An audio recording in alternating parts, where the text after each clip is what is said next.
परम आदरणीय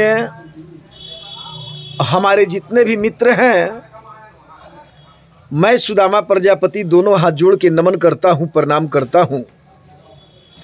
मित्र, आज आपको बतलाऊंगा कि किसी भी मंच पर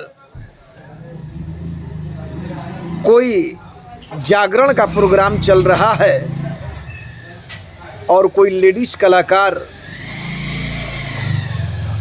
का भजन शुरू होने वाला है, तो उस भजन गायिका को मंच पर किस तरीक़ा से सम्मानित किया जाता है, यही बात आपको बतलाऊंगा।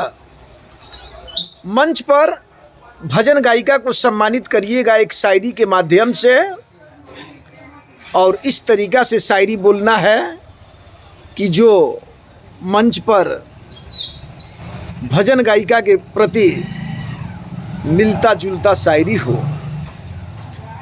कभी रेल कभी खेल कभी एरोप्लेन चलाती है बेटी,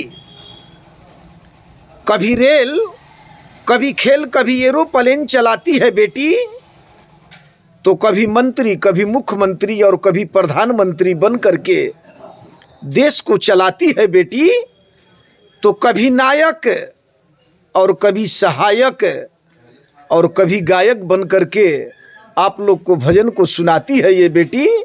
तो बेटी के लिए जोरदार तालियों से स्वागत कीजिए। जय हिंद, जय भारत।